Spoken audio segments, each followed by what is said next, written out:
Ok, bonjour à tous. Aujourd'hui, on se retrouve en compagnie de Facundo Etchecolas. Je voulais que vous le rencontriez aujourd'hui, puisque pour pas mal de membres de CrossFit Wavre où j'officie, c'est un nom qui est connu, c'est une tête qui est connue, mais on ne sait pas toujours nécessairement qui est Facundo Etchecolas. Bonjour Facundo, merci d'avoir accepté mon invitation. Bonjour Mathieu, merci à vous de m'inviter ici. J'ai ravi d'être ici avec vous aujourd'hui. Avec plaisir, vraiment. Donc en gros, voilà, l'idée c'était de pouvoir parler un peu avec toi de beaucoup de choses, puisque en soi, ça fait tellement longtemps maintenant et tu as tellement d'expérience dans le CrossFit qu'on va pouvoir parler d'un éventail de choses ensemble. Mais ma première question, c'était d'aborder en effet qui est Facundo, voir un peu quel est ton background, et qui tu es avant d'être un crossfitter et d'être un coach de CrossFit. Ouais, Facundo est né en Argentine, en fait. Il a grandi en partie de sa vie en Allemagne. Il est neuropsychologue à la base, travaillé pour pas mal de temps au Parlement européen. Et maintenant, je me dédie qu'au CrossFit. Voilà. Ça, c'est Facundo. Le début de Facundo, moi. Donc, Sur les CrossFit, c'est... neuropsychologie, politique, CrossFit. Ouais, c'est ça. C'est ça. J'espère rester dans les CrossFit pour quelques années, en fait. Ok, super intéressant, super intéressant.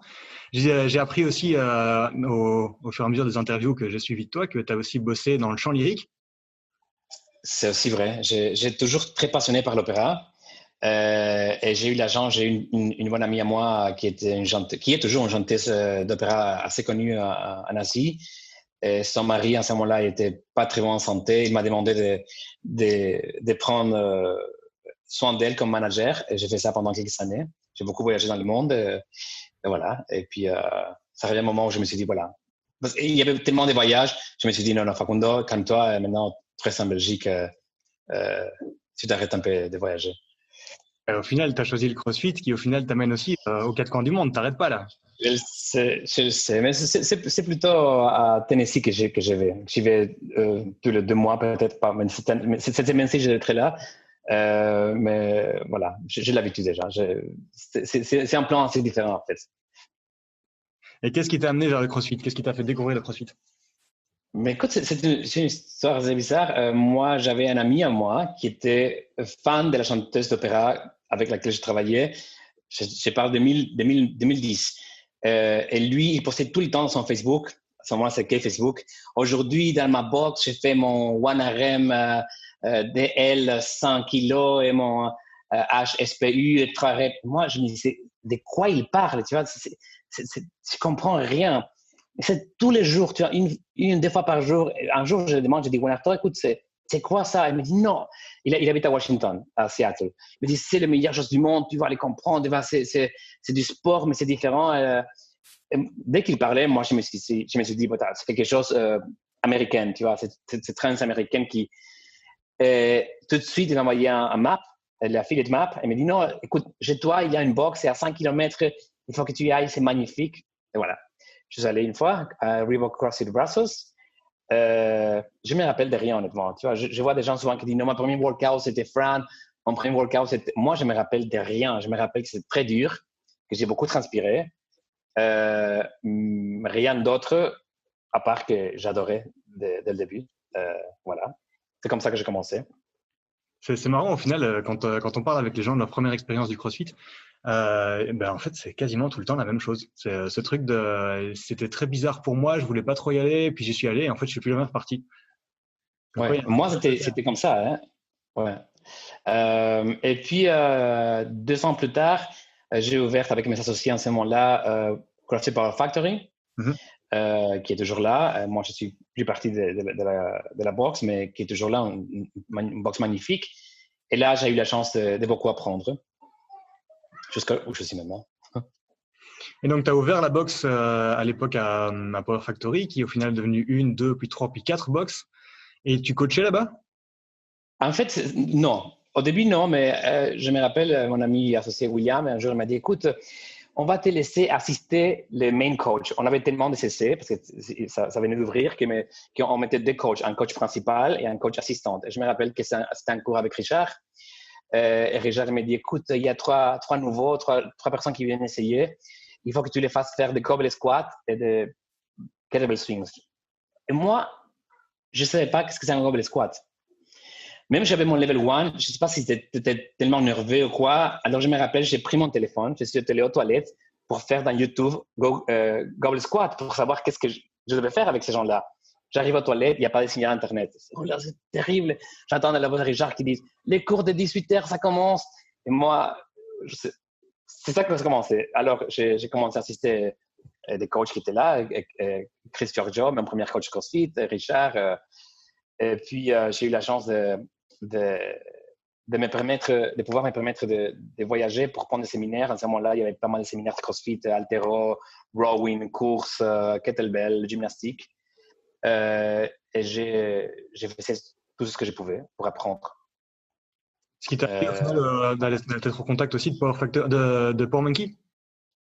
Voilà, en fait, j'étais aussi volontaire pour les CrossFit Games. Je travaillais déjà pour le CrossFit. J'étais volontaire pour les CrossFit Games. Et là, il y avait un stand dans le Village Vendor of Power Monkey. Et moi, j'avais entendu déjà Dave Durante qui donnait déjà le séminaire de CrossFit gymnastique. Et moi, j'ai venu chez lui pour lui dire, écoutez, moi, je suis un grand fan de vous. Vous êtes incroyable comme coach. Et lui, 3 semaines plus tard, venait aux Pays-Bas pour donner un séminaire. Un week-end, puis la semaine de repos, et l'autre week-end, il faisait un séminaire. Je l'ai invité, et je lui ai dit, écoute, Dave, si vous venez venir à Bruxelles, vous êtes mon invité, vous venez avec votre femme. Ils sont venus. Et là, on a fait une belle amitié. Lui, c'est un des meilleurs coachs du monde, pour moi, le meilleur coach de gymnastique du monde pour les CrossFit.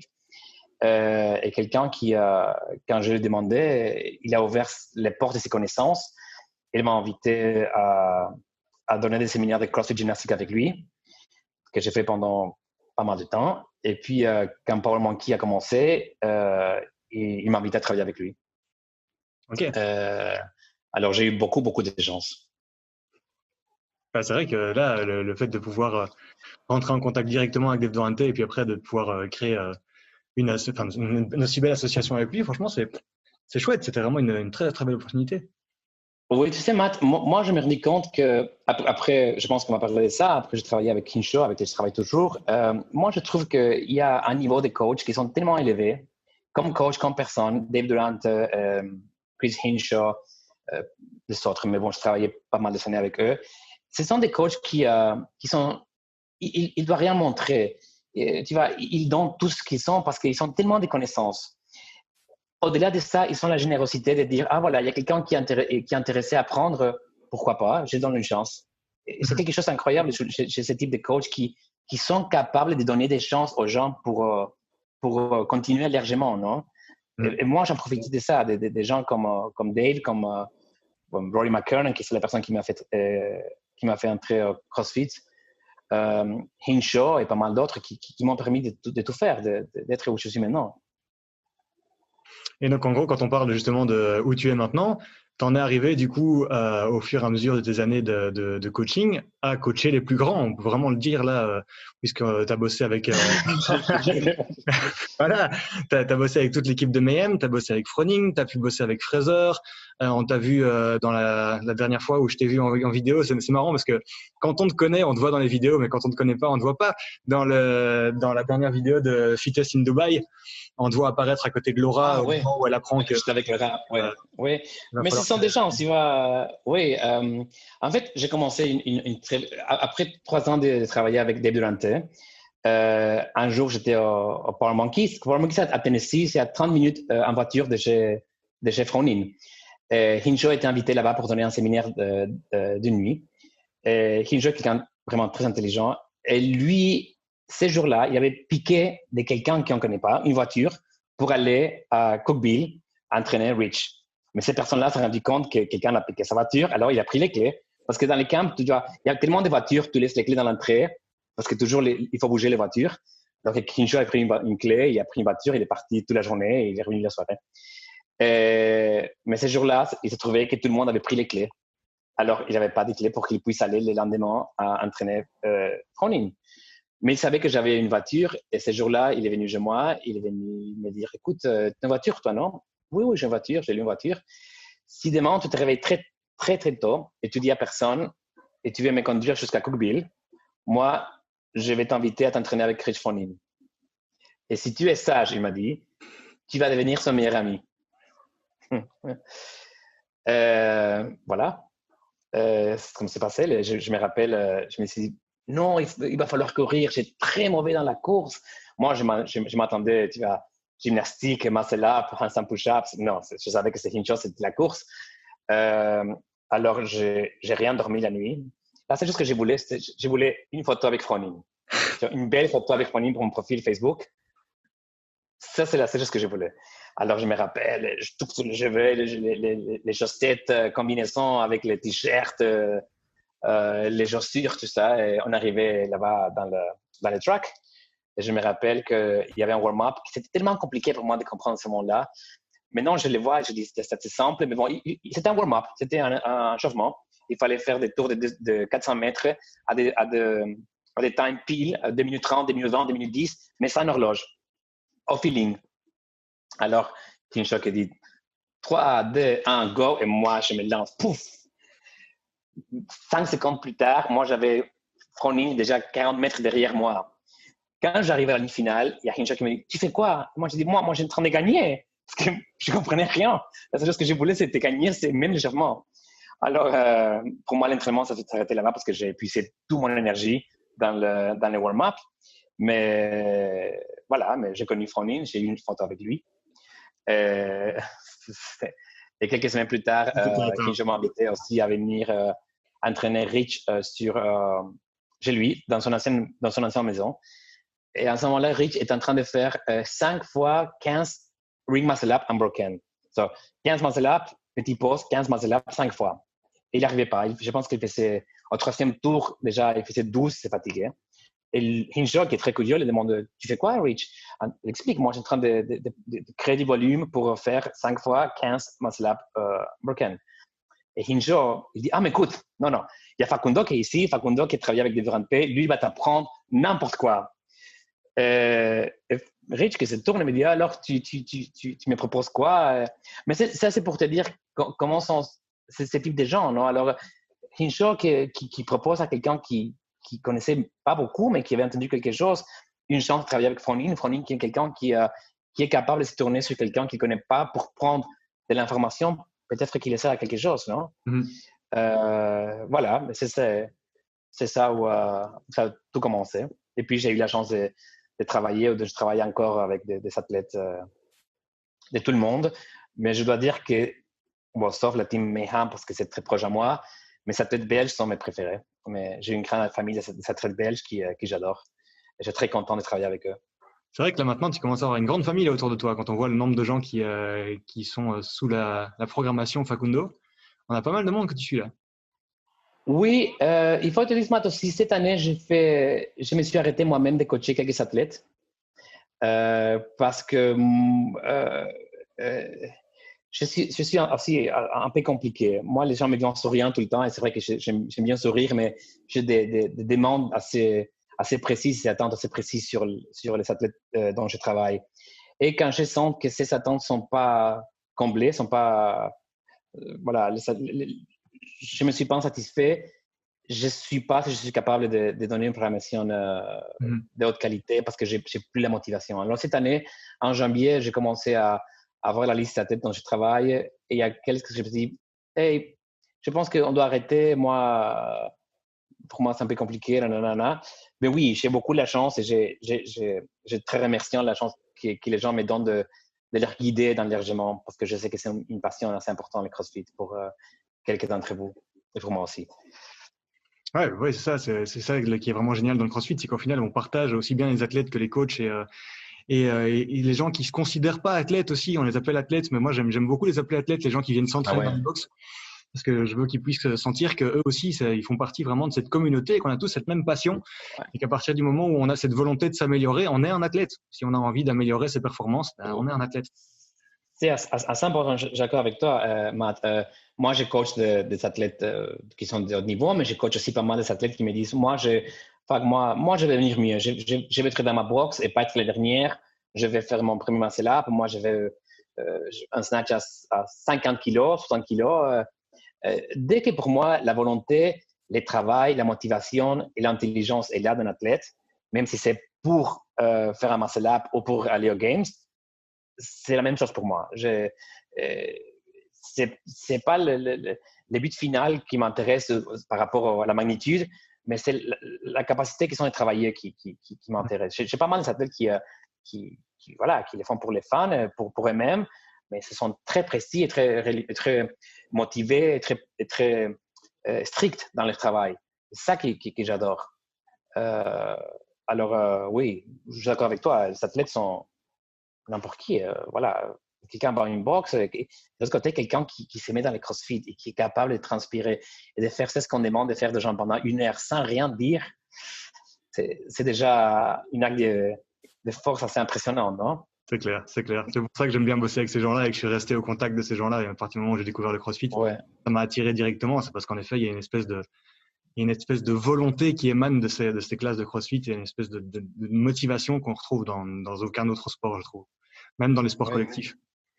Non, mais c'est ce que moi, une chose, je pense qu'on a parlé le jour de ça, une chose qui me surprend toujours énormément des athlètes de CrossFit, ils sont prêts à tout faire. Tu vois, il y a aucune limite. Parce que, bon, je ne vais pas démériter un autre sport, mais tu vois, si tu fais d'haltéro, tu sais que ton travail va être ciblé à ton snatch, à ton clean jerk. Si tu fais 400, tu es sprinter, c'est 400 mètres, c'est 100, 200, 400 peut-être, c'est tout. Peut-être que tu n'as jamais fait même pas 5 km ou en 10 km. Mais un crossfitter, tu vois, il est capable de tout faire. Je me rappelle, il y a quelques années, j'étais avec Hayley Adams, qui maintenant, je pense qu'elle est la 6e fille la plus fit du monde. Moi, je la connais depuis quelques années. Et en fait, on était chez Hinshaw, on habitait là-bas. Et Hayley s'est réveillée un jour et dit « Oh, demain, je vais faire un marathon rameur. » On a dit « Oui, voilà. » Il va oublier pendant la journée, tu vois, parce que qui s'est réveillé à 17 ans. La journée s'est passée, elle a répété « Oui, demain, comment est-ce qu'on fait ?»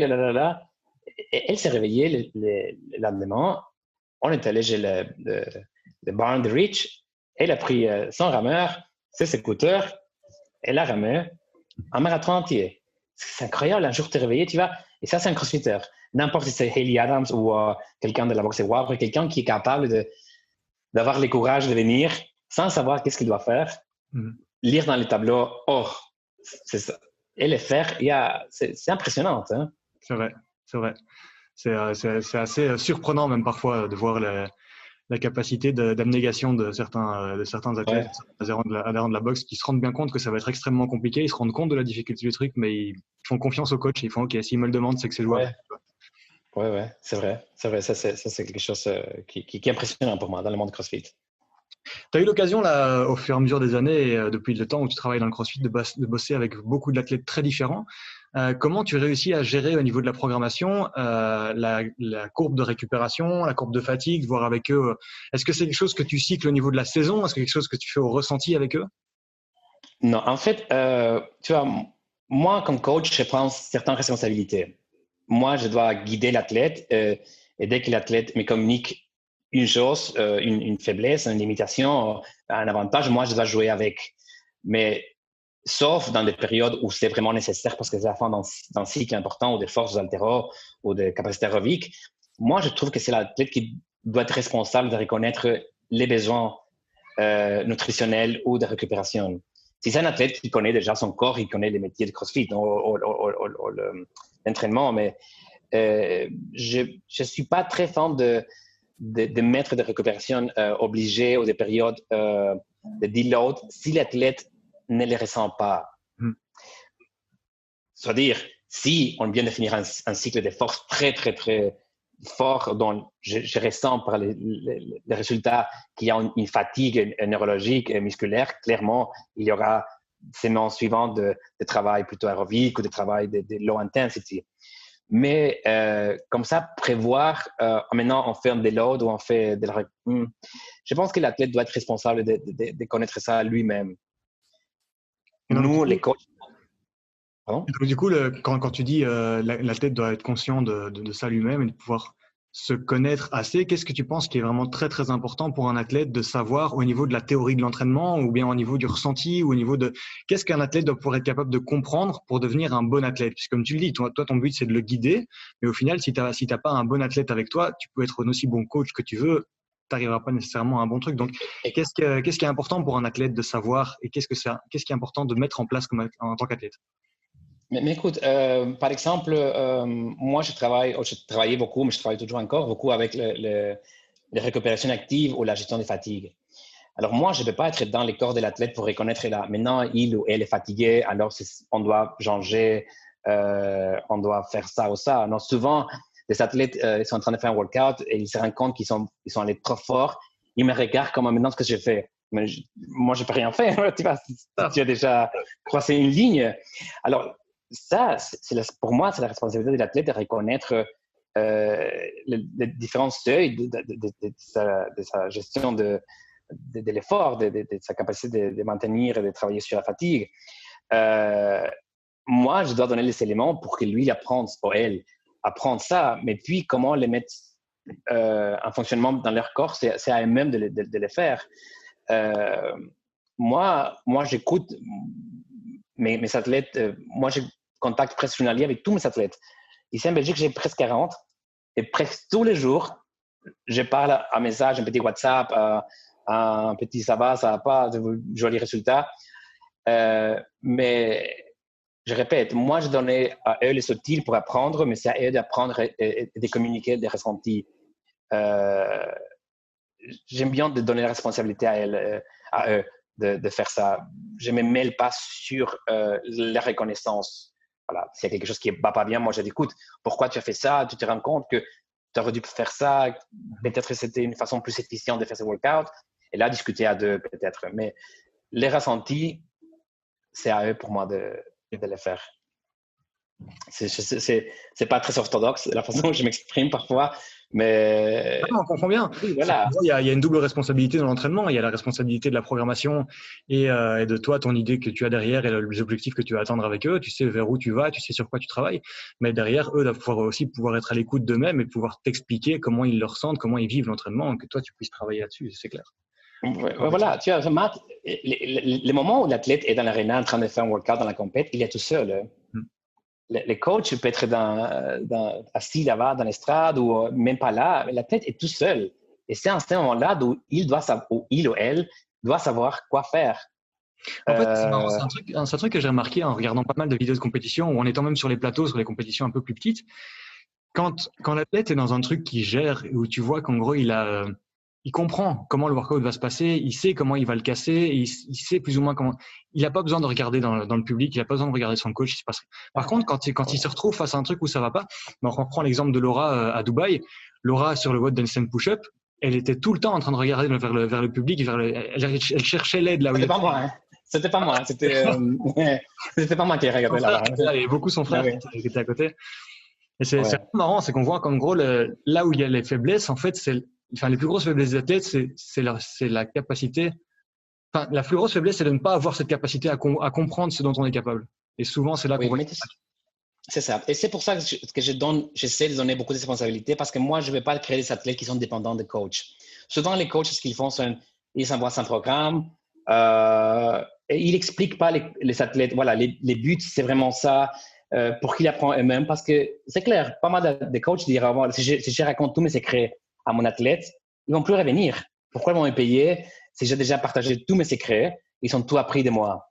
Alors, je trouve souvent qu'il y a pas mal de coachs qui essaient de faire ça, de cerner l'athlète sur la dépendance propre vers cette coach-là. Et moi, je ne trouve pas que ce n'est pas une bonne combinaison pour un athlète. Moi, j'ai appris de Kinjo quelque chose de très important parce que Kinjo est quelqu'un qui partage toutes ses connaissances. Je ne vais pas dans la tête, explique tout. Il y a c'est quelqu'un qui a des connaissances maths que je n'ai même pas encore pu apprécier la quantité de connaissances qu'il a. Je travaille 3 ans avec lui. J'ai fait déjà 70 séminaires avec lui. Et c'est un bouquin ouvert. Et moi, au début, je dis, c'est Chris, mais tu partages tout, tu dis tout. Il me dit, oui, Facundo, mais c'est ça comme je dois faire parce que tu vois, maintenant, j'ai tout partagé et je dois rentrer chez moi et je dois apprendre de nouvelles choses. Parce que sinon, ils ne vont jamais revenir. Alors, il faut que je sois toujours un pas devant eux.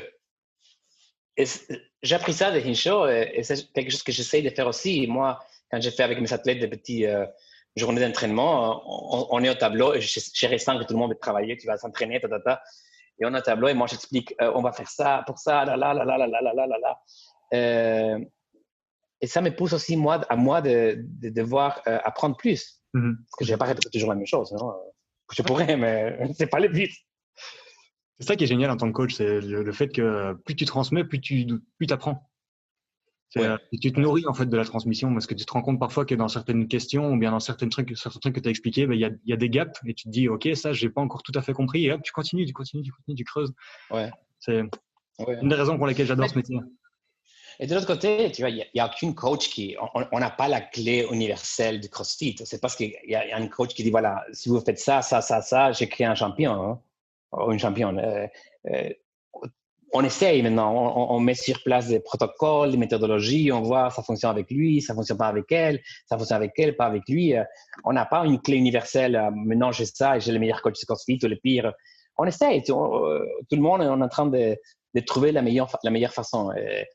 Et pour ça, je pense qu'il faut apprendre constantement. Et donc, du coup, là, tu t'es lancé un nouveau challenge puisque tu as été coach pour des athlètes individuels pendant très longtemps. Et là, maintenant, on a la chance de pouvoir t'avoir comme programmeur pour la boxe de Wavre. En gros, tu es là en train de programmer maintenant pour une boxe. Ça, c'est un grand défi. Hein? Ça, c'est vraiment un grand défi. J'ai programme pour Wavre aussi pour une autre boxe plus one, la boxe Misak, qui est près de vous. Mais en fait, la raison pour laquelle j'ai commencé à programmer pour des boxes, c'est parce que j'ai des amis à moi qui sont des propriétaires qui m'ont demandé de les faire. Un jour, Papy, Raph et Sandrine m'ont appelé, m'ont invité à un café, dit que ça t'intéressait. Et moi, ils sont en train de déménager. Et moi, je sentais la passion qu'eux, ils avaient vers le nouveau projet. Et moi, je sais la façon comment Papy travaille, Sandrine et Raph. Et moi, je me suis dit, je ne peux pas dire non. Tu vois, c'est une chance magnifique, même si c'est très compliqué pour moi, parce que c'est toujours compliqué. Hein. Si quelqu'un que tu apprécies tant comme j'apprécie eux te demande une telle chose, voilà, tu ne peux pas dire non. Alors, voilà, j'ai commencé à faire la promotion pour Wavre. Mais comme je dis l'autre jour dans une discussion qu'on a eue aussi par Zoom, Wavre a de très bons coachs. Alors, toi aussi, Matt, clairement, dès que j'écris un workout, je sais que le message va être bien traduit par vous. Je sais que vous lisez ce que j'écris et vous passez le message vers les gens pour pouvoir y avoir les adaptations nécessaires, au moins les buts du workout. Et ça me soulage énormément. Parce que je me dis, voilà, avec ce type de coach, moi, je peux me permettre de programmer n'importe quoi parce qu'ils comprennent qu'est-ce que je cherche. Alors, c'est merci à vous, en fait, de me permettre de faire ça de cette façon-là. Ouais, c'est vraiment une chance pour nous aussi, hein, de réussir à travailler avec une programmation pareille. Et puis surtout, ce que j'apprécie vraiment dans ta manière de programmer, c'est que tu nous expliques vraiment là où tu veux aller avec ça. Et à partir du moment où tu sens que c'est pas nécessairement toujours très clair ce que tu attends de nous, il y a les petites vidéos qui vont avec. Voilà, on apprend énormément en prenant ta programmation et en la transmettant, on apprend nous-mêmes. C'est vraiment très agréable. Oui, parce que tu sais, moi, comme bien je donne une responsabilité aux athlètes, la mienne, c'est passer les messages de la façon la plus claire possible. Moi, une fois que j'explique mon workout, les buts, tout autour du workout, c'est à vous, les coachs ou à l'athlète, de continuer. Moi, là, j'ai fait mon travail. Mais mon travail, c'est passer les messages de la façon la plus claire possible. Et c'est ce que je suis en train de faire. J'essaye au moins de faire avec vous. Mais aussi, si on boxe, vous savez, énormément de matériel. C'est un très bel espace à travailler. Des athlètes qui, quand je viens prendre visite, moi, je vois que vous avez une très belle communauté qui travaille très, très dur. Et qui est, comme je dis auparavant, très bien encadré par un team de coachs et de propriétaires qui savent très bien qu'est-ce qu'ils sont en train de faire. C'est clair qu'on a la chance d'avoir des athlètes, d'avoir des membres et des adhérents qui ils ont vraiment le couteau entre les dents. Hein. Quand ils viennent à l'entraînement, ils viennent pas là pour venir discuter avec le voisin. Ils sont devant le tableau en train de se frotter les mains, en train de se taper en mode qu'est-ce qui se passe, le coach il est 10 secondes en retard, c'est quoi le truc là? Non, comment on est là, on veut bosser. C'est vraiment une chance qu'on a d'avoir des adhérents comme ça. Et c'est clair que ça aide à travailler correctement. Je ressens quand je vois les athlètes, même qui font des open gym ou des athlètes qui suivent un cours, comment s'il connaît des matériels déjà, comment il sait, non, ça c'est mon coin, moi, ça c'est mon kettlebell. Parce que, tu vois, ça dénote un intérêt, une motivation de donner le meilleur de possible. Mais bon, il y a des petits, pas astuces, mais des petits traditions qu'ils font pour y aboutir à faire ça. C'est un grand joie de programmer pour vous. Bah, c'est un plaisir de travailler avec toi aussi. Il y a encore un truc dont je voulais parler avec toi, c'est aborder le côté compétition dans le CrossFit vraiment, mais plus au niveau de la structure des compétitions. Depuis l'année passée, la structure pour pouvoir accéder aux games, ça a complètement changé. On était avant vers un truc qui était vraiment très progressif, où en gros on avait les Open, puis les meilleurs des Open partaient aux Regionals, les meilleurs des Regionals partaient aux Games. C'était très clair en soi comme trajet pour les athlètes qui voulaient accéder aux Games. Et comme toi, tu as cette casquette-là de travailler avec des athlètes qui vont aux Games. Maintenant, ça doit être très compliqué pour eux de réussir à comprendre un peu. Enfin, en tout cas, la manière de travailler doit vraiment changer, puisqu'en gros, c'est plus très linéaire. Tu peux rentrer aux Games de 3 façons différentes. Soit tu es le premier de ton pays, soit tu es le premier des Open, soit tu gagnes des Sanctionals, qui sont à des dates toute l'année. Ouais. Donc, au niveau du calendrier, ça change tout. C'est correct. Alors, pour la team Mayhem, c'était assez facile parce que les teams ne doivent pas faire des qualifications via un sanctionnal, via les Open. Alors, gagner un sanctionnal qu'on a déjà fait à Londres cette année. Pour les athlètes individuels, bien sûr, c'est différent. Moi, j'adore le nouveau système parce que ça permet des athlètes de chaque pays de venir aux Games. Il faut penser une chose, quand les changements sont survenus, j'ai pas mal des amis à moi qui se disaient maintenant, moi, je perds ma chance d'aller aux Games, mais quelqu'un en Asie, en Afrique, en Amérique du Sud qui n'est pas à mon niveau, mais qui aura lui ou elle une place pour aller aux Games. Alors, tout le monde était un peu sensible et un peu fâché sur cette nouvelle structure. Mais imaginons une chose, quelqu'un qui vient d'un pays, on dirait par exemple, je sais pas, Somalie ou de Maroc. Peut-être clairement, ou peut-être, il ne va pas gagner son première année pour aller aux Games. Ça va être difficile de battre Fraser. Mais si quelqu'un qui est assez intelligent, il va aux Games et il regarde, voilà, moi je vais à Fraser, il fait ça, Wellner, il fait ça, Willy George, il travaille comme ça. Je m'intéresse. Ils rentrent chez eux avec déjà une bagage d'informations qui sont appris aux Games. Là, ils sont un an pour jouer avec. Qu'est-ce que j'ai vu de Fraser? Il y a quelque chose qui me convient à moi? Est-ce quelque chose que je peux prendre de lui ou de Wellner ou de n'importe qui? L'année suivante, peut-être il réussit encore une fois à aller aux Games, déjà avec une connaissance différente, et il prend de différentes choses. On ne sait pas si un jour-là, cet athlète peut devenir quelqu'un de très important.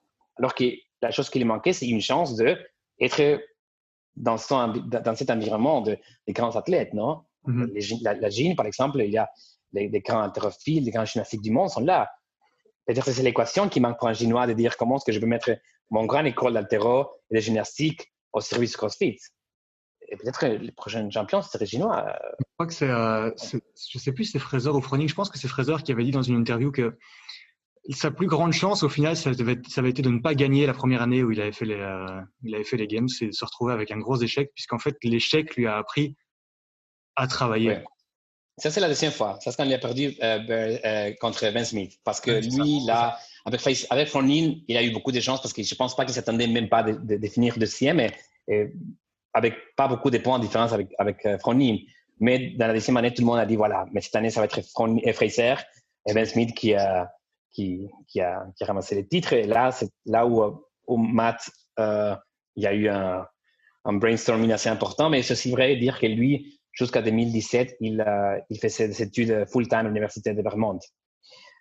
C'était pas… voilà. C'était quand même quelque chose, hein, quand on voit que le gars, il est quasiment intouchable, mais derrière, il était étudiant à temps plein et le gars a réussi à décrocher son diplôme d'ingénieur industriel, ça, hein?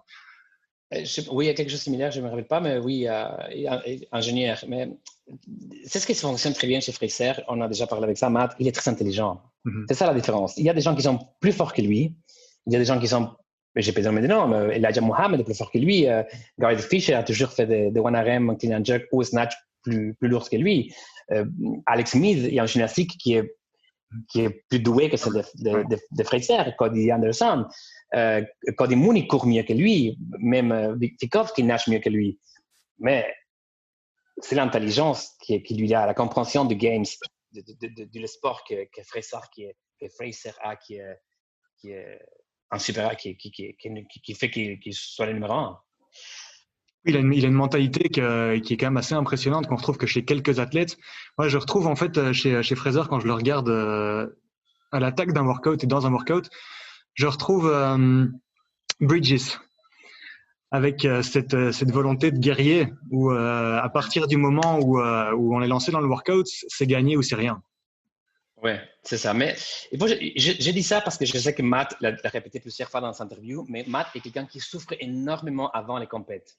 Parce que George, que je connaissais très bien, il est quelqu'un qui aime bien ça, qui aime la compétition. Alors, clairement, il y a le stress de la compétition elle-même, mais une fois qu'il est là, il profite, il aime la compétition. Mais Fraser est quelqu'un qui souffre beaucoup avant et pendant la compétition. Mais bon, maintenant, ça change un petit peu parce qu'il sait qu'il a tout fait pour être au moins bien couvert dans la façon de travailler. Mais tous les grands athlètes, ils sont en différentes psychologies vers la compétition. Fraser est quelqu'un qui est très doué, qui prend, comme tu dis, de façon très sérieuse, mais qui souffre beaucoup avant tu le vois avant d'un workout dans les games, il est tout seul. Sa copine Samy, elle a même pas les badges pour entrer les voir backstage. Il est tout seul. Lui et son mindset. Ouais. Et ici, au niveau compétition, cette année-ci, ben voilà, on est tous confinés chez nous là pour une bonne raison. Hein, ça nous a totalement tombé sur la tête. Et qu'est-ce que tu penses qu'il va advenir de la saison là cette année-ci? Mais écoute, moi, j'ai entendu des rumeurs des gens des États-Unis que les games, ils sont en train de mettre en place un dispositif pour voir si les games pourraient être faits online. Et ça existe déjà, mais CrossFit doit voir si ça lui convient parce que il faut rendre les athlètes heureux. Et si j'ai fait les Open, j'ai gagné l'Open, je vais aller aux Games, je ne sais pas si je vais me contenter de faire un workout chez moi devant un ordinateur comme les Open. Alors, cette partie de l'équation que CrossFit doit décider.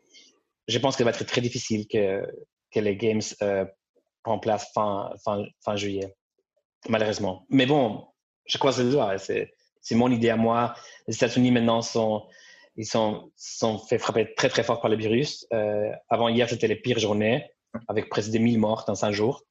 Ce sont des nouvelles terribles et je ne sais pas si la mentalité américaine est maintenant mise sur un événement de sport comme le CrossFit Games. Mm-hmm. On sait déjà que les Jeux Olympiques sont remportés pour l'année prochaine. Ouais. On va voir qu'est-ce qui se passe avec les Games. Moi, j'ai mon athlète Yele Hoste qui est qualifié, qui a beaucoup d'envie d'y aller. J'aimerais bien que ça se passe, mais bon, je comprends que ce sont des moments très difficiles dont on doit s'adapter à ce qui se passe dans le monde. Exactement. Et puis, au fur et à mesure des années, on a pu voir que CrossFit a dû faire des choix assez compliqués pour pas mal de questions. Et souvent, leurs décisions ont été remises en question, mais a posteriori, quand on analyse, on se rend compte que c'était pas si mal pensé. Hein. Donc, je leur fais confiance là-dessus. On verra quelle est la décision qu'ils prennent, mais je pense qu'à terme, ce sera la meilleure de toute façon. Oui, moi je reste ouverte à accepter n'importe quoi que CrossFit décide par rapport aux Games. Mais oui, voilà, si ce n'est pas cette année, c'est l'année prochaine ou peut-être à la fin de l'année ou quelque chose d'extraordinaire, c'est aussi possible de faire. Mais bon, jusqu'à maintenant, c'est comme ça. On n'a pas beaucoup de nouvelles. Moi, j'ai des amis à moi qui sont les directeurs de Asia CrossFit Championship, de Lowlands, qui sont remportés. Les Asian en Chine doivent se passer première semaine en juillet. Et maintenant, on est à l'attente de savoir si les Games vont se passer parce que faire un sanctionnal sans savoir s'il y aura des Games, c'est parce qu'il y a beaucoup de monde qui vont bouger pour y aller. Ouais. Tout à fait. J'ai une dernière petite question subsidiaire pour toi. Dis-moi. On est à la fin déjà? Oui, on est déjà à la fin. Dis-moi, si tu devais avoir un seul objet pour entraîner un athlète, ce serait quoi?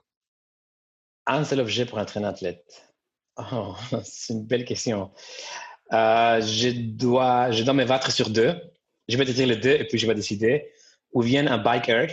Moi, j'adore les bike erg. Je pense que c'est une source d'adaptation énorme. Tous mes athlètes travaillent énormément avec ça. Ou ou une barre à 60 kg. Une barre fixe à 100 kg, si c'est possible. Et je pense que j'irai vers la barre parce que on peut pas travailler le haut du corps comme j'aimerais bien dans le bike erg. Alors, je pense qu'une barre à 60 kg pour un mec et 40 kg pour une fille, là, je vais travailler beaucoup, essayer de faire mon mieux avec. Ok. Merci beaucoup pour ton temps, Fac. Merci beaucoup d'avoir pris le temps de discuter avec moi. Merci à vous et à la prochaine, j'espère, de notre podcast tout journalier dans la page de Wavre. Exactement. Passe une excellente fin de journée. Salut à tous ceux qui nous ont suivis et on se retrouve très vite. De même, merci.